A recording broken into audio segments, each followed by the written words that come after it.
Today I'm going to answer a question as old as time itself.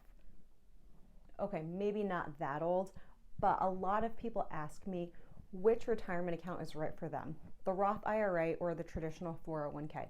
So make sure you watch this entire video because I want to break down the main differences, highlight a few pros and cons of each so that you can make an informed decision on which account is right for you because, let's face it, you probably didn't learn any of this in school. So if you appreciate having someone like me do videos like this, then please like this video and subscribe to my channel so that I can continue to do all of the boring research that you don't want to do and then summarize it for you on YouTube. I'll be like your Cliff Notes of personal finance, except it doesn't cost you anything and all you have to do is smash that like button. Okay, let's get right into it. Starting with the new kid on the block, the Roth IRA, which was created in 1997. So this hasn't been around for too long compared to the traditional 401k, which has been around since 1981. I personally am a huge fan of the Roth IRA for a few main reasons. Number one, the money that you contribute to this account is after tax. So once you hit the age of 59 and a half, anything that you've contributed plus any interest that you've earned on that account, you can withdraw completely tax-free. Additionally, any contributions that you contribute to this account can be withdrawn at any time. You don't have to pay taxes and you don't owe any penalties. And this is a big advantage over something like the traditional 401k where your contributions can't be accessed until the age of 59 and a half because if, for example, something unexpected happens and you have a big expense that you need to access the contributions to your Roth IRA, you can take that money out and really the only downside is that that money will no longer be growing and earning interest for you, but it's there if you need it in the event that you have an emergency. Number three, the Roth IRA is an individual retirement account. So this is a personal account that you open for yourself. It's not tied to your job. So if you work for a small company or a startup that doesn't offer an employer-sponsored retirement plan, you can just go to any of the companies that offer a Roth IRA like Vanguard, Schwab, Merrill Lynch. There's a bunch out there, but you can open up your own account for yourself regardless of where you work. Number four, and not to be morbid, but any money that you have left over in your Roth IRA when you pass away can be passed down to your beneficiaries tax-free. So unlike other retirement accounts where if they inherit that money, they might have to pay taxes, Roth IRA inheritance is tax-free. Number five, and this is a big one, a Roth IRA doesn't have what's called RMDs, which stands for Required Minimum Distributions. And I'll get into what an RMD is a little bit later, but keep in mind that this is a big benefit. As amazing as this all sounds, there are a couple of limitations with the Roth IRA that are important to know about. Number one is that you have to pay taxes on the money that you contribute. So if you're thinking that this is just some free ride, unfortunately, you're paying taxes up front. And if you're in a very high tax bracket when you're working and you're earning that money, then you could potentially be paying a lot of taxes on what you contribute. Number two, there's an early withdrawal penalty if you want to withdraw any interest that your Roth IRA has earned before the age of 59 and a half. Not only are you going to pay taxes on that money, but you'll pay a 10% penalty as well. Number three, the Roth IRA has to be open for at least 5 years before you can withdraw any interest that that account earns, even if you're older than 59 and a half. So if you open your Roth IRA at the age of 57, then you still have to wait until the age of 62 before you can withdraw any interest that that account earns. Number four, and this is the main limitation of the Roth IRA, is that you're only allowed to contribute $6,000 per year if you're under the age of 50 and $7,000 per year if you're 50 and older. Additionally, depending on how much you earn, you might not be allowed to contribute at all. If you're an individual earning under $125,000 a year, then you could contribute the full $6,000. But once you start earning $125,000 a year, then you can only do reduced contributions. And if you're a couple, the reduced contributions start at $198,000.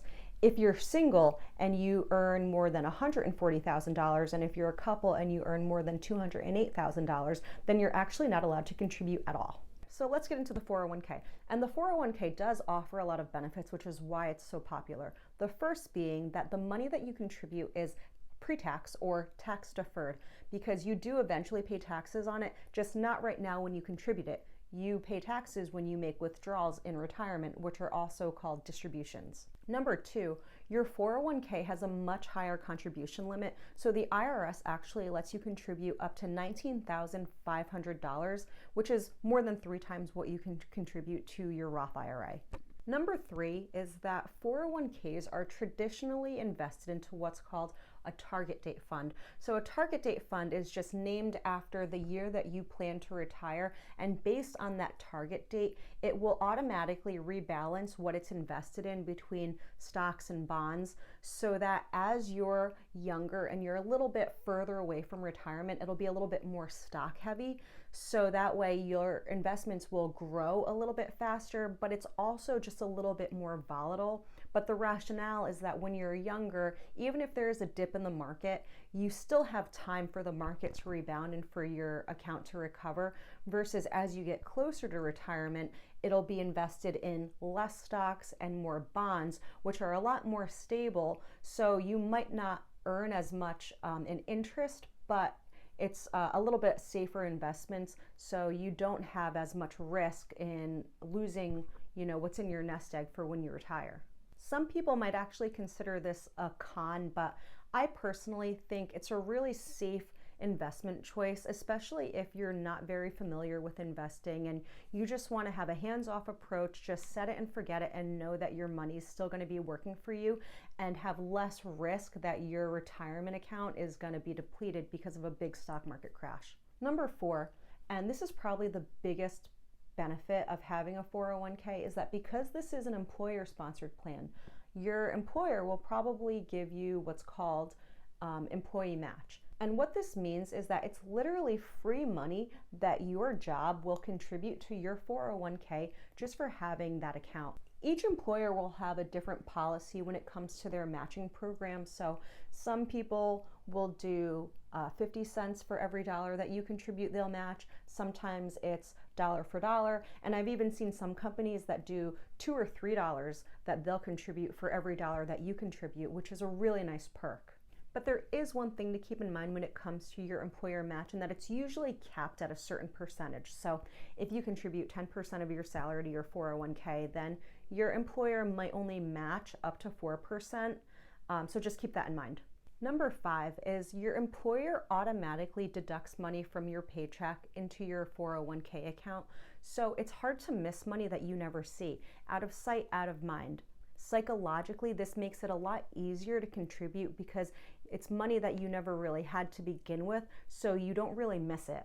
Versus the Roth IRA, where since this is a personal account, you have to contribute that money yourself. You can set up automatic contributions into your Roth IRA directly from your checking account or savings account, but it's still money that you see getting deducted from your account every month. So it's a lot more tempting if you have an unexpected expense, like your car breaks down or something like that, and you're like, maybe I won't contribute to my Roth IRA this month because I need to cover my big expense. And then before you know it, like 2 months has gone by and you haven't made any contributions, then it's a little bit easier to skip contributing versus the 401k, where that money is gone before you even see it because your employer just automatically takes it out before you even get paid.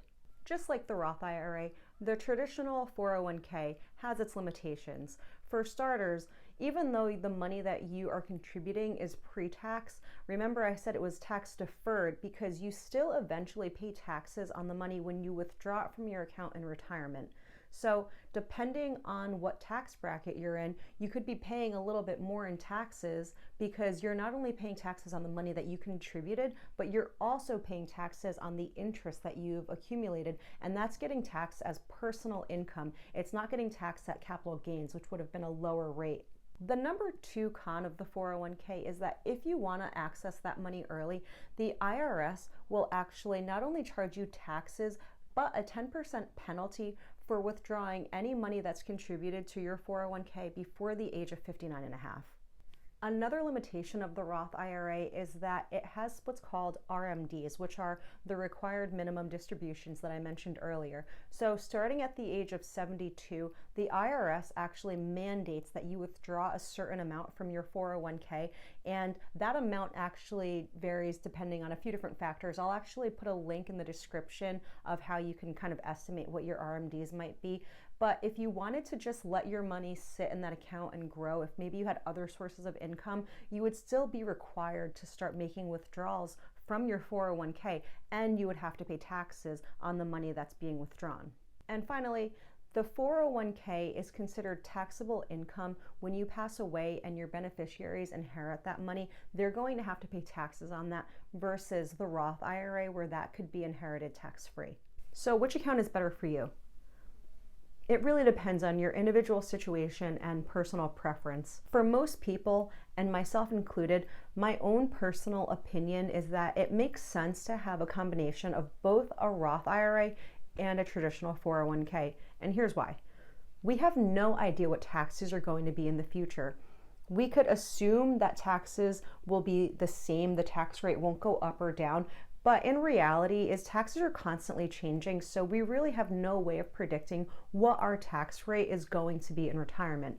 That's why I think it makes sense, if you're still eligible to contribute to a Roth IRA, then you should do so, so that way at least you're hedging against the risk of taxes going up drastically when you're withdrawing money from your 401k. So let's say John contributes $6,000 a year into his Roth IRA for 35 years. Since he's already paid taxes on that money, assuming he's paying 22% taxes, he'll have paid $46,200 in taxes on the contributions. Since Roth IRA money grows tax-free, he doesn't owe anything else in taxes on the money that he withdraws in retirement. If John were to contribute that same $6,000 a year to his 401k, since he's not paying any taxes on it now, but he's paying taxes on it later, he could still be paying a little bit more in taxes, even if he's in a lower tax bracket, let's say at 15%, because he's paying taxes on not only the money that he contributed, but also on the interest that he's earned.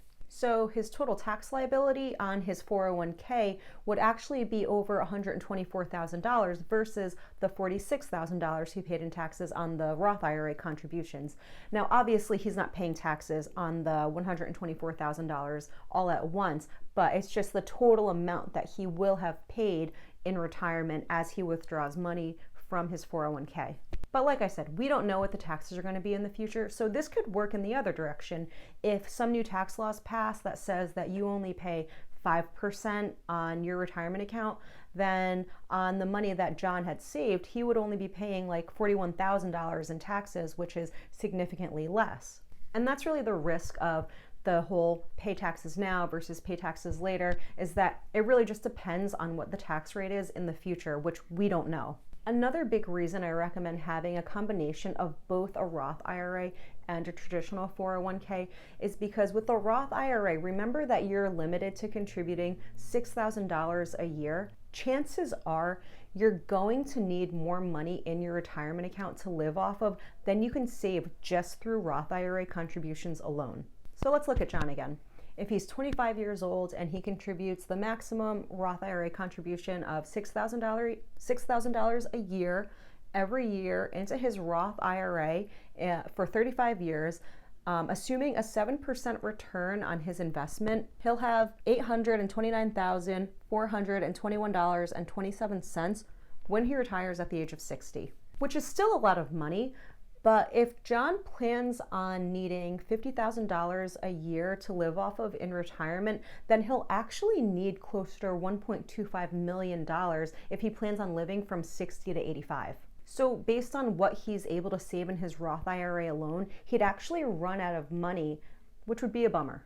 So this is why even if you're maxing out your Roth IRA contributions, it's still a good idea to make 401k contributions. At the very minimum, I recommend contributing up to what your employer will match. So if your employer matches 4%, then contribute 4% to your 401k because you're getting basically free money. They're going to double the contributions, and it's all you have to do is contribute to the account.